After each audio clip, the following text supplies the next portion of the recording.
আসসালামু আলাইকুম, আশা করি সবাই ভালো আছেন। অনেক দিন পর আবার নতুন একটা ব্লগে সবাই অনেক অনেক স্বাগত জানাই। তো এখন আমি আসছি হলো বন্ধের মধ্যে মাছ মারতে যাইতেছিলাম। তো আমার আগে দিয়ে রিয়াজ গেছে জাল নিয়ে। তো ক্ষেতের মধ্যে এখন অল্প অল্প পানি বাজে আছে, আর এই পানির মধ্যে অনেক নতুন পানি মাছ হয়েছে, কিন্তু মানে মাছের ডিম দিছে, বাচ্চা ফুটাইছে। তো এই ছোটো ছোটো মাছগুলো বাইরে ফাতলে বাইরের মধ্যেও পাই। আর রিয়াজ আজকে বলতেছে যে আন্টি তো লও যে ঠেলা জালি দিয়ে অনেকে মারে, আমরাও মাইরা নিগা। তো একটু আমরা বাড়ির সামনে বন্ধের মধ্যে যাইতেছি আর কি। তো ভাবলাম যে এখান থেকে ব্লগটা শুরু করি। হুই যে রিয়াজ, তো রিয়াজ গেছে গা আমার অনেকটা আগে, আর আমি হলো একটু পিছনে হাইটে হাইটে যাইতেছি। কি তুমি কই আইছ? কই আইছ? ফেক টেক বড়াইও না জামার মধ্যে। আমার বাগনা, ও বাবা, এই যে কি অবস্থা, ফেক কাদা। বৃষ্টি পড়তেছে বাবু, এই যে বৃষ্টি পড়তেছে। আল্লাহ, তোমার ভিজলে তোমার জ্বর উঠবো। আমি ভিজলে তো আমার জ্বর উঠতো না, আমি বড় মানুষ, জ্বর উঠবে না। বৃষ্টি নেমে গেছে, আর অনেকক্ষণ যাবতই মাছ ধরার চেষ্টা করা হয়েছে। সব খালি ছোটো ছোটো মাছ পাওয়া যায়। তো পানি যেহেতু কম, বড় মাছ তো এনে থাকতো না, এটাই স্বাভাবিক, ছোটো ছোটো মাছ। তো এই যে আমি বালতির মধ্যে মাছ নিছি, পরে বাড়িতে যাই আপনাদেরকে দেখাই আমি যে কতগুলো মাছ পাইছি। এখন আরও বাড়ির সামনে একটা ক্ষেতের মধ্যে অনেক মাছ আছে, মানে ওই ক্ষেতের মধ্যে একটু পানি বেশি, এই ক্ষেতের মধ্যে কয়েকটা খেয়াও দেওয়ার দেখাম আর কি। এই নদী বুঝি দিই না এই রাখটির মধ্যে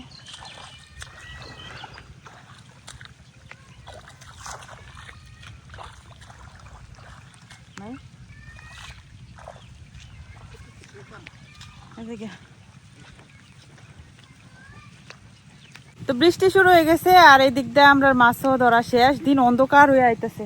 মাছ তো মাইরা আছে অনেকটি, অনেকটি না, এই যে মোটামুটি কিছু মাছ মারা হয়েছে। আমার টেবিল আগুন লেগে অনেকটি। আর এদিকে আব্বা কিছু গাছের চারা লাগাইবো, আম গাছ আর কি। তো আমরা বাড়িতে তো আছে হলো সব পুরানা আম গাছ, দেশি আম গাছ, এগুলা দেখা যায় যে এই আমগুলো ভালো হয় না, আর বেশি হয়ও না, আর যদিও হয় অনেক পোকা টোকা থাকে আমের মধ্যে, আম নষ্ট হয়ে যায়। তো যার কারণে ভাবলাম যে আম খাইতে হইলে এখন নতুন করে চারা লাগাইতে হইব। আর দেশি আমের চারা লাগাইলে অনেক দিন ওই গাছ বড় হইতে, ফল হইতে। তো এই কারণেই কিছু গাছের চারা কিনে আনছিলাম। বলে রূপালি আম, মানে কলবের চারা আর কি। এই চারা গুলাই আজকে লাগানো হইতেছে। তো আমরা পুকুরের এই পাড়টা যেহেতু আমরা নতুন মাটি কাটাইছি, তো এই পাড়ের মধ্যে এই গাছের চারা গুলা লাগানি হইব।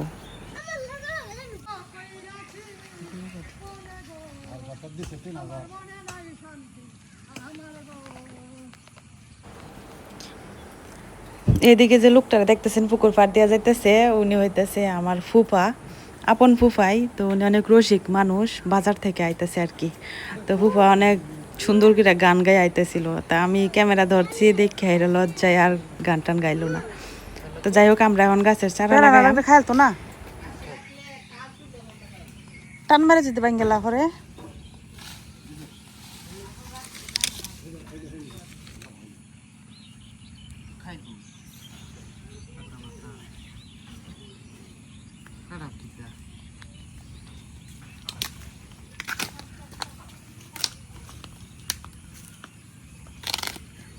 আল্লাহ, আস্তে মাটিটা থাকে যায়, মাটিটা পরে জানা যায়, একটু একটু মাটি গাছের মধ্যে।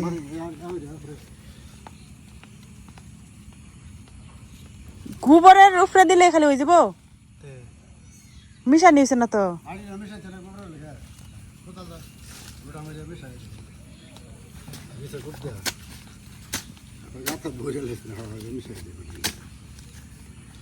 হুদা মাটি দিলে তো, হুদা গোবরে দিলে তো বচ্চা যাবো। দে হ্যাঁ, ইয়া মাটিটা থাকানো দে গাছের গুড়ি।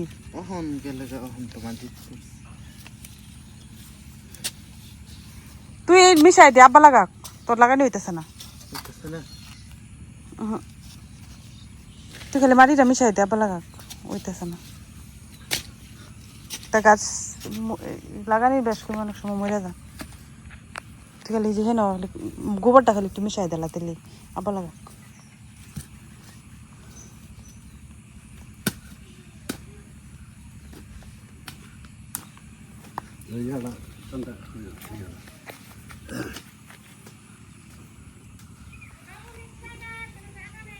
আর আইনো না, আর লাগতো না, জানো সিনন থেও। হেডে আনো এনে আনছে গাছ, ওখান যেটা আছে এনে থেও। হেডে ওই আনো লাগাইবো।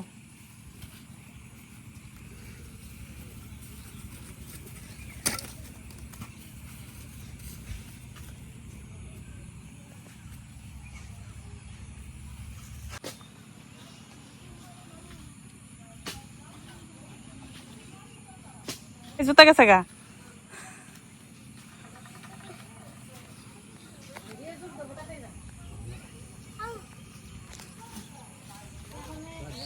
আয়ানের স্পেশাল দুলনা।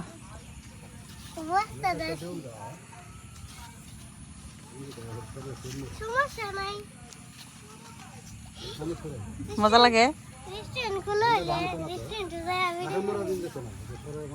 মজা লাগে দুলনাথ। ও এটা তো এই দিকে, আর হেই হেই বা ঘুরাই দিলে সে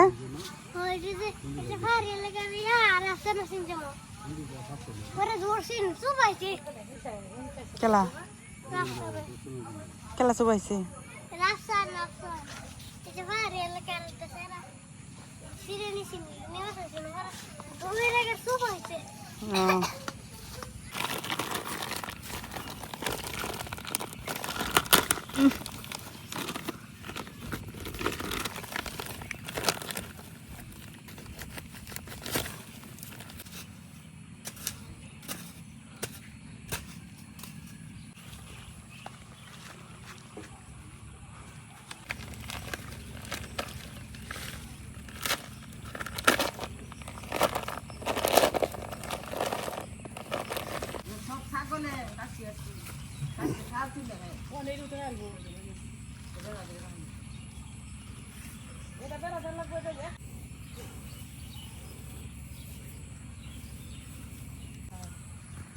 আম হয়েছে নাকি লেগে জানি। আম হইছে মনে হয়। আম গাছ এই যে মুকুলটা যায় বইলটা যাই, এটা বাইঙ্গা দেল লাগে। এটা বাইঙ্গা দিলে এখান থেকে নতুন করে আবার হইব, পরে দেয় আগামী বছর ফুল ধরব। 6 মাসে ফুল ধরে আম গাছ। এখন আর দুইটা হিন্দা না কই লাগাবো করছি।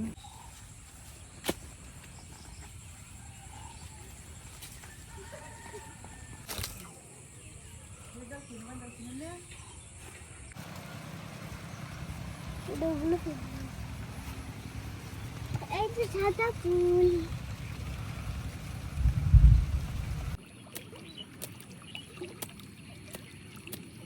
ধরে